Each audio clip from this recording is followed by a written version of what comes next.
teman-teman semua, Assalamualaikum warahmatullahi wabarakatuh. Perkenalkan nama saya Muti Amidah, NIM 1916050006. Saya ada di Perbankan Syariah ABP 19, Fakultas Ekonomi dan Bisnis Islam Universitas Imam Bonjol Padang. Saya akan membahas tentang produk usaha perbankan syariah. Enjoy! Halo teman-teman semua, sebelum saya membahas lebih dalam lagi apa saja sih kegiatan dari perbankan syariah, ada baiknya saya memberikan gambaran kepada teman-teman semua tentang sejarah berdirinya perbankan syariah di Indonesia. Nah, bank syariah, mungkin teman-teman sudah banyak juga mendengar apa itu bank syariah. Nah, bank syariah sendiri merupakan perbankan yang melaksanakan dan menjalankan sistem operasinya sesuai dengan ketentuan prinsip-prinsip syariah dan kaidah Islam. Nah, dalam perbankan syariah hanya mengenal yaitu bagi hasil atau basil, juga disebut dengan nisbah atau keuntungan. Nah, keuntungan ini sama-sama diketahui dan disetujui oleh kedua belah pihak, baik itu dari nasabah maupun dengan pihak banknya. Bank yang pertama yang menjadi pelopor berdirinya perbankan syariah di Indonesia adalah Bank Muamalat yang didirikan pada tahun 1991. Namun sistem operasi berjalan yaitu pada tahun 1992. Yang memperkasa lahirnya Bank Muamalat di Indonesia yaitu adalah dari Majelis Ulama Indonesia, Ikatan Cendekiawan Muslim Indonesia, para pengusaha muslim, dan pemerintah. Selanjutnya kita memasuki apa itu bank. Bank itu merupakan lembaga intermediasi. Kegiatan utama dari bank sendiri adalah sebagai media atau lembaga penghimpun dana dari masyarakat dalam bentuk simpanan, baik itu dalam bentuk giro, tabungan, dan deposito, dan menyalurkan kembali dana yang telah dihimpun tadi kepada masyarakat yang membutuhkan dalam bentuk pembiayaan. Sebelumnya kita juga telah menyinggung apa itu tentang giro, deposito, maupun tabungan. Giro merupakan produk bank yang penarikannya dapat dilakukan setiap waktu. Penarikan tersebut dapat menggunakan cek maupun bilet giro. Nah, giro sendiri juga banyak digunakan oleh para pedagang. Yang kedua adalah tabungan. Tabungan merupakan simpanan dari pihak ketiga yaitu nasabah maupun masyarakat yang penarikannya dapat dilakukan sewaktu-waktu. Dan yang selanjutnya yaitu ada deposito. Deposito merupakan simpanan yang penarikannya dilakukan setelah jangka waktu yang telah ditentukan. Setelah datangnya jangka waktu yang telah ditentukan. Jangka waktunya itu bisa 1 tahun, 6 bulan maupun 3 bulan. Selanjutnya kita akan membahas apa itu kegiatan dari perbankan syariah. Kegiatan usaha perbankan syariah ini ada 3 teman-teman. Yang pertama adalah penghimpun dana atau funding, yang kedua adalah penyalur dana atau lending, dan yang ketiga adalah service atau pemberian jasa. Mari kita bahas satu persatu.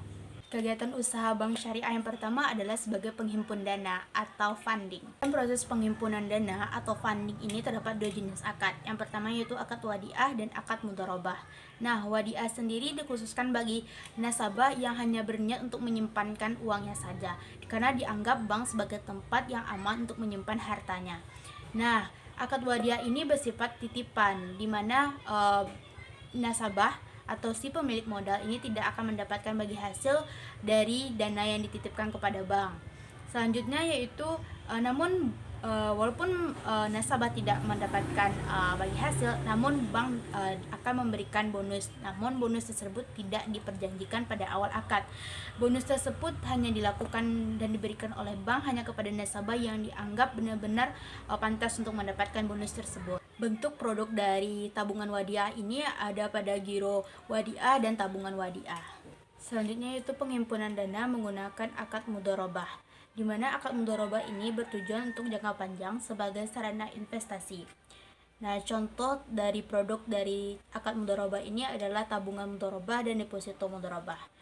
Karena adanya bagi hasil dalam akad mudharabah ini, maka nasabah akan dikenakan biaya administrasi setiap bulannya. Bagi hasil yang telah disepakati antara nasabah dan pihak bank telah ditetapkan sejak awal akad mudharabah ini dilakukan. Nah, kegiatan usaha bank syariah yang kedua adalah sebagai penyalur dana atau lending. Nah, ada 3 jenis kegiatan penyaluran dana. Yang pertama yaitu jual beli, yang kedua yaitu bagi hasil, dan yang ketiga yaitu sewa menyewa. Yang pertama yaitu penyaluran dana dalam bentuk pemberian pembiayaan dalam jual beli. Ada 3 jenis pembiayaan. Pertama yaitu murabahah. Murabahah sendiri adalah di mana kegiatan ini pihak bank memenuhi keinginan dari nasabah yang menghendaki suatu barang dengan mengadakan jual beli dengan harga pokok ditambah dengan keuntungan atau margin, di mana keuntungan tersebut telah disepakati antara bank maupun pihak nasabah. Di sini adanya prinsip kerelaan. Yang kedua yaitu pembiayaan dengan jual beli salam. Jual beli salam sendiri merupakan jual beli barang pesanan, di mana pembayarannya dilakukan di awal secara tunai dan pengiriman barang akan dilakukan di akhir. Yang ketiga adanya pembiayaan dengan jual beli istisna. Jual beli istisna ini sama dengan jual beli salam, yaitu sama-sama jual beli dengan pesanan. Di mana perbedaannya yaitu dalam jual beli istisna ini pembayarannya dapat dilakukan dengan secara cicilan atau pemberian DP pada awalnya dan pelunasan pada akhir ketika barang tersebut telah sampai. Yang kedua adalah penyaluran dana dalam bentuk bagi hasil. Ada 2 akad. Yang pertama yaitu akad musyarakah, yaitu bank menempatkan dana kepada nasabah sebagai modal nasabah. Artinya di sini adanya bagi hasil antara nasabah dengan bank. Maksudnya adalah pihak nasabah telah memiliki dana, namun dana ini masih kurang dan dengan mengajukan pembiayaan kepada bank, maka bank akan memberikan modal untuk nasabah.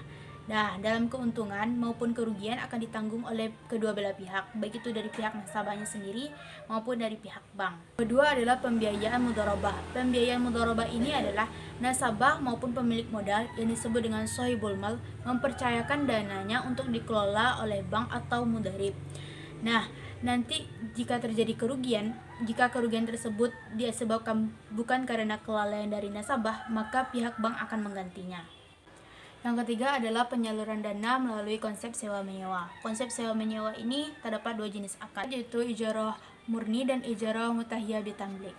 Pertama yaitu ijarah murni. Ijarah murni merupakan pemindahan hak guna suatu barang dengan disertai dengan pembayaran biaya sewa dan tanpa adanya niat untuk memiliki suatu barang tersebut.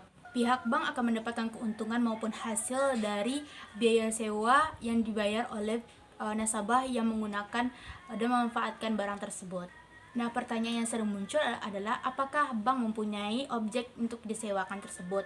Dah, jawabannya tentu tidak, karena bank ini hanya sebagai lembaga intermediasi, bukan sebagai tempat perdagangan. Di sini bank hanya bertugas sebagai jembatan atau lembaga intermediasi yang menyatukan dan mempertemukan nasabah satu dengan nasabah yang lainnya.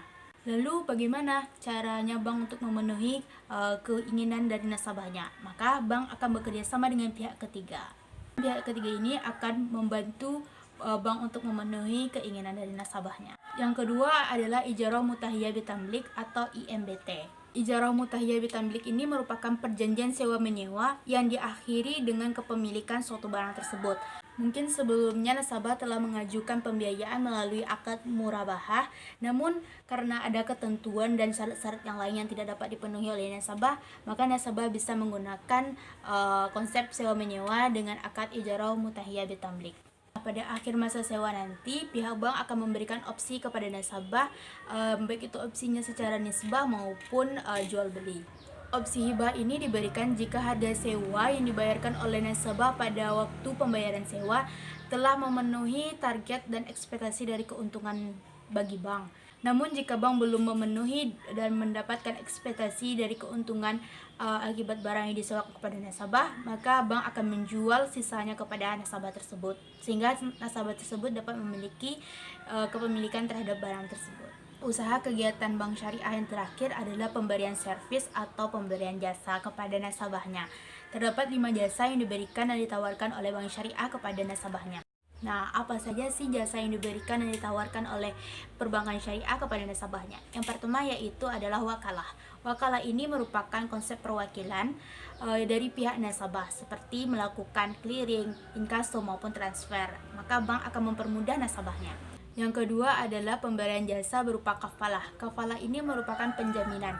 Biasanya terjadi pada akad bank garansi maupun letter of credit.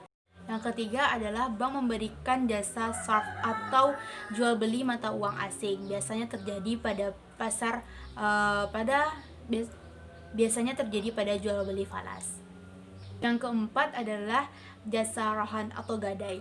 Yang kelima adalah jasa hiwalah atau pengalihan utang. Nah, jika teman-teman yang masih berada pada bank konvensional dan ingin hijrah dan berpindah ke bank syariah, maka bank akan memberikan fasilitas mempermudah nasabahnya untuk pindah ke bank syariah dengan pengalihan utang melalui anjak piutang menggunakan akad hiwalah. Cie, nonton sampai habis ya. Thanks for watching dan Assalamualaikum warahmatullahi wabarakatuh.